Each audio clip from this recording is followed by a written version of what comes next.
दोस्तों नमस्कार, मैं Prasenjit, motivational speaker counsellor Danapur cantt Patna से। दोस्तों आज मैं आपको इस वीडियो के माध्यम से औकात और हैसियत दो ऐसे शब्द हैं जो कि समाज में बहुत ही कि उच्च कैटेगरी का मतलब कि ऐसा माना जाता है कि इसको कहने से इंसान बिल्कुल ही गुस्सा में आ जाता है, काफ़ी क्रोधित हो जाता है इस शब्द को सुन के।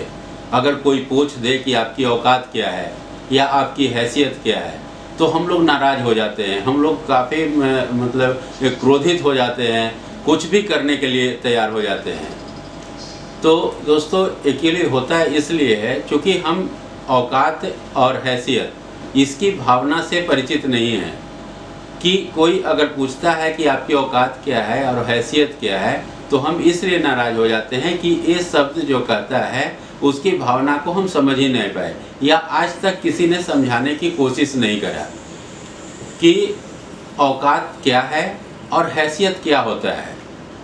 तो आज इस वीडियो के माध्यम से बिल्कुल क्लियर हम कर देना चाह रहे हैं या भगवान के दिए हुए कुछ ऐसे ज्ञान है मेरे पास जिसके माध्यम से हम आपको अवगत करा रहे हैं कि औकात कोई ऐसी शब्द नहीं है जिससे हमें क्रोधित होने की आवश्यकता है। औकात एक क्वेश्चन मार्क है जो आपसे पूछा जाता है, हैसियत भी एक क्वेश्चन मार्क है मतलब जिससे आपको पूछा जाता है कि आपका औकात क्या है। यानी कि औकात का मतलब होता है औसत कार्य करने की ताकत।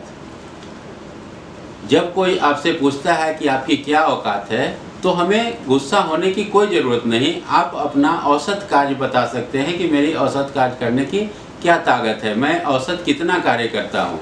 यानी 2 घंटे, 1 घंटे, 4 घंटे, 8 घंटे, 10 घंटे, 12 घंटे। तो सारे लोग अलग अलग तरह के औकात रखते हैं, सारे लोग के पास औसत कार्य करने की ताकत अलग अलग होती है। उसी के आधार पर हमारा जो इनकम है या हमारा जो अपना कमाने का जो तरीका है, जो जरिया है, उसी पर डिपेंड करता है कि आप कितना समय इन्वेस्ट करते हैं। तो एक्चुअली ये समय इन्वेस्टमेंट को ही पूछ रहा है।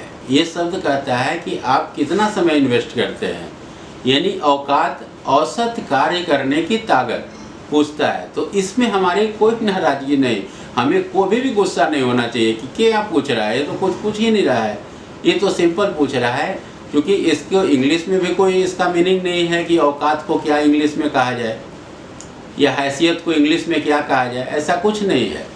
लेकिन शब्द जो भी है सारे के भावनाएं हैं, उसके अंदर वो कुछ कहना चाह रहा है, जो बताना चाह रहा है। लेकिन सबसे बड़ी बात है कि आज तक इस भावना से कोई अवगत नहीं कराया हम लोग को कि औकात क्या है। और दूसरा है हैसियत। तो हैसियत का मीनिंग क्या होता है, यहाँ अलग अलग करके देखेंगे तो होता है, इसमें एक्चुअली 3 शब्द है सी यत, यानी कि 4 शब्द आपको दिखेंगे, 4 लेटर दिखेंगे इसमें, लेकिन एक्चुअली ये 4 शब्द है इसमें। हैसियत के मतलब है कि है शिक्षा और काबिलियत। अगर आपके अंदर है शिक्षा और काबिलियत तो आप अपना हैसियत बढ़ा सकते हैं या घटा सकते हैं। अगर आपके अंदर शिक्षा नहीं है, आपके अंदर काबिलियत नहीं है तो आप अपना हैसियत नहीं बढ़ा सकते। तो अगर कोई कहता है कि आपकी हैसियत क्या है तो आप अपनी काबिलियत और अपनी शिक्षा को सबसे पहले जज करिए कि हमारे पास क्या शिक्षा है और हमारी क्या काबिलियत है, क्योंकि उसकी आधार पर आपका हैसियत तय होगा।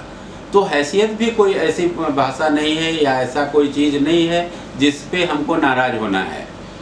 कोई भी बोलता है कि आपकी हैसियत, तो आप सिंपल अपने आप पे, ये सेल्फ असेसमेंट की चीज़ है कि हमारे पास शिक्षा क्या है और काबिलियत क्या है, उसके अनुसार से हमारा हैसियत तय है। तो यहाँ पर इस वीडियो के माध्यम से आपको बिल्कुल क्लियर हो गया होगा कि औकात भी ऐसी कोई शब्द नहीं है जिससे हमको क्रोधित होना है या कोई हमको गाली दे रहा है, ऐसा कोई बात नहीं है। ना हैसियत अगर कोई पूछता है तो हमको कोई गाली दे रहा है या क्रोधित कर रहा है, ऐसा कुछ नहीं।